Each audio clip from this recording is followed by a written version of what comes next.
esse é nosso momento bíblico.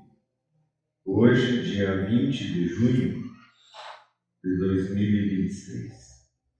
E nós vamos ler para vocês aqui Efésios, capítulo 2. Salvos pela graça. Vocês estavam mortos por causa das faltas e pecados que cometiam. Outrora vocês viviam nessas faltas e pecados, seguindo o modo de pensar deste mundo, seguindo o príncipe do poder do ar, o espírito que agora age nos homens desobedientes.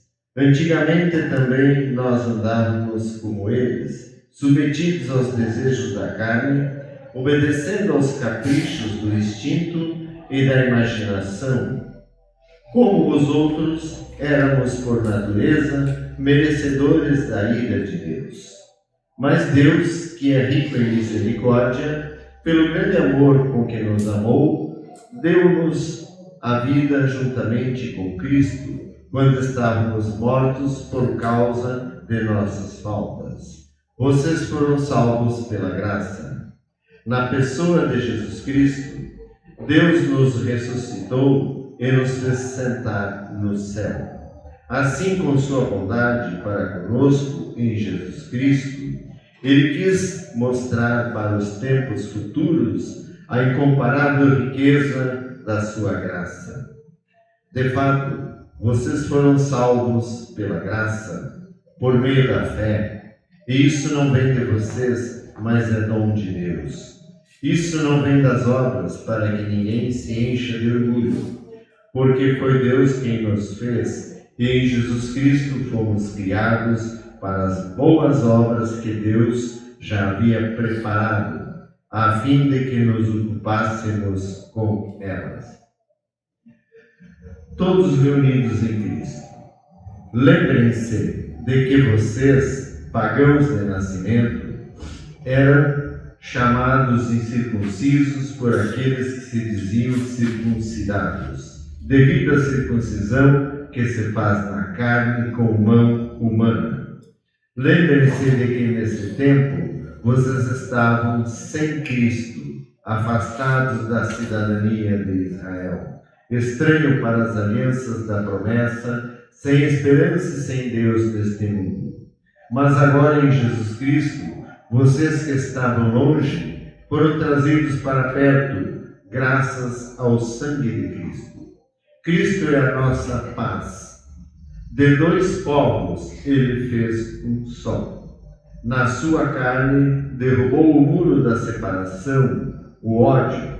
Aboliu a lei dos mandamentos e preceitos. Ele quis, a partir do judeu e do pagão, criar em si mesmo um homem novo, estabelecendo a paz. Quis reconciliá-los com Deus num só corpo, por meio da cruz, que foi nela que Cristo matou o ódio. Ele veio anunciar a paz a vocês que estavam longe e a paz para aqueles que estavam perto. Por meio de Cristo, podemos uns e outros apresentar-nos diante do Pai num só Espírito. Vocês, portanto, já não são estrangeiros nem hóspedes, mas concidadãos do povo de Deus e membros da família de Deus. Vocês pertencem ao edifício que tem como alicerce os apóstolos e profetas. E o próprio Jesus Cristo é a pedra principal dessa construção. Em Cristo, toda a construção se ergue, bem ajustada, para formar um templo santo no Senhor. Em Cristo, vocês também são integrados nessa construção, para se tornarem morada de Deus por meio do Espírito Santo. Amém. Amém. Bom, meus irmãos, se alguém quiser fazer alguma pergunta. Eu tenho uma pergunta.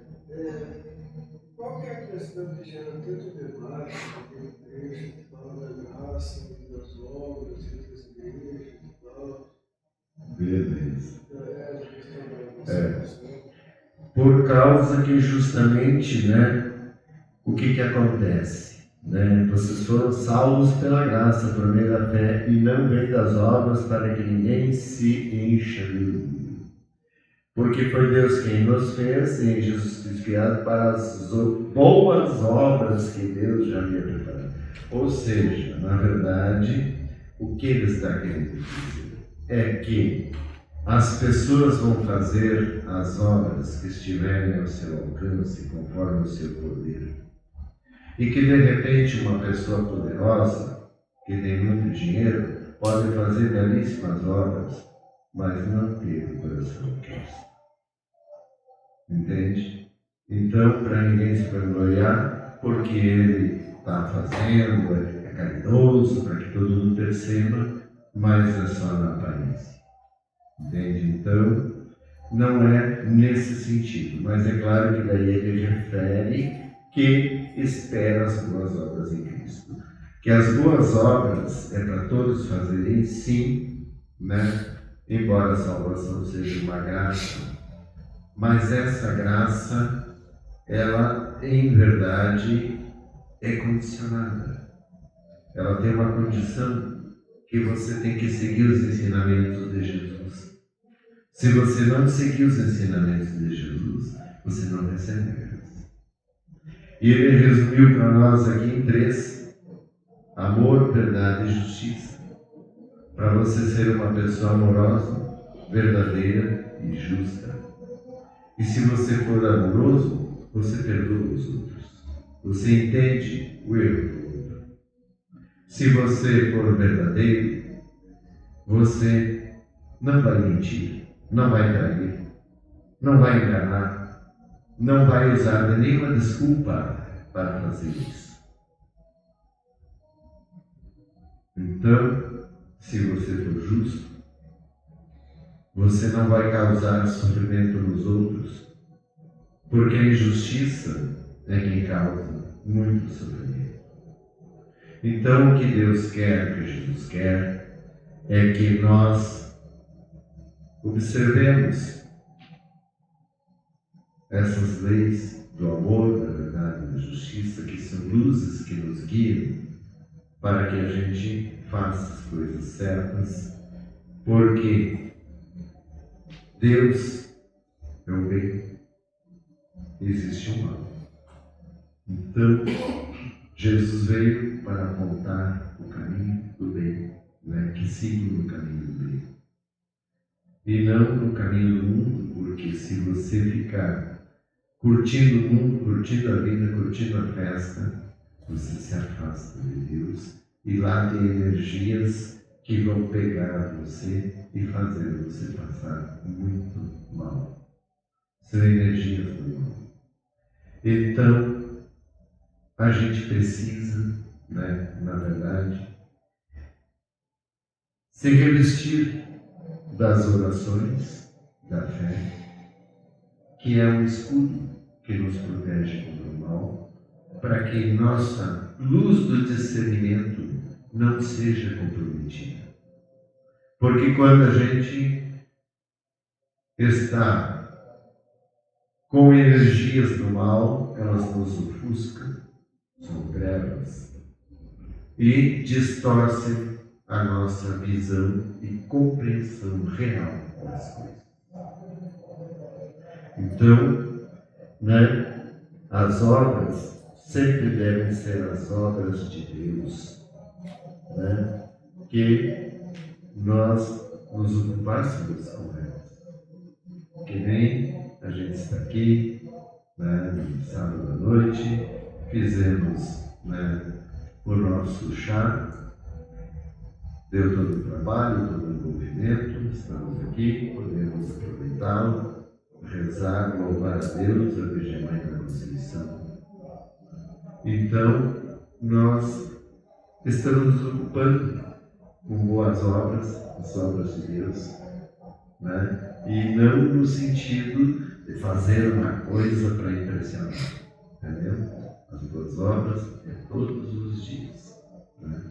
Então, o que ele está falando é que você não pense que daí vai fazer só boas obras, e de resto você pode curtir a tua vida do jeito que tu quer. Não, você tem que estar ligado com a luz. Entendeu? Então, na verdade, né, é uma questão de entendimento. E tem que tentar entender o que é que Deus quer de nós. E aí ele está falando aqui o que ele quer, o que Jesus veio fazer na cruz. Por que foi necessário a cruz? Foi necessário por causa que precisava vencer o ódio. O ódio para ser quebrado é na cruz. Então, aquele que for um verdadeiro cristão vai entender o amor e vencer o ódio que é natural nas pessoas desse mundo. As pessoas têm raiva umas das outras o tempo todo. Então, para que você aprenda a amar o teu irmão, você tem que superar o ódio. E é isso que é, né, você poder, então, ser uma pessoa de Deus. Que antes, né, dentro do conceito aqui que o Paulo está falando, ele tinha feito aquele povo que na verdade não mereceu, né, foi excluído, apenas aqueles que aceitaram Jesus. Os outros não foram excluídos. Então, ele está falando que todos temos direito de sermos de Deus, mas não daquela forma, daqueles mandamentos, nem sendo os mandamentos pagãos e nem aqueles mandamentos judeus. Tem que ser os mandamentos de Jesus. Aí sim você está com a licença. É isso que o Paulo está falando. Que daí a gente não é mais estrangeiro, nem hóspede, mas concidadãos do povo de Deus, da família, ou seja, Deus é Pai de todos, e o povo dele é qualquer pessoa que quiser ser dele. Porque se não quiser ser dele, a vida dessa pessoa vai durar enquanto ela viver aqui nesse mundo. Depois ela vai para o mundo espiritual, das trevas, e lá vai ter tudo que ela não queria ter até perecer. Então, só poderá ser chamado Filho do Altíssimo aquele que se salvar. E isso é muito necessário, então, a gente entender que Cristo veio quebrar o muro da separação, que é o ódio. Abolir essas leis que também separam e dividem. E entender que o que Deus quer de nós é uma consciência do bem e do mal. Você entenda, isso do mal, isso do bem. Isso interessa as trevas, isso interessa a Deus. E aí saber que você, se quiser estar com Deus, tem que fazer o que interessa a Deus. Amém. Amém.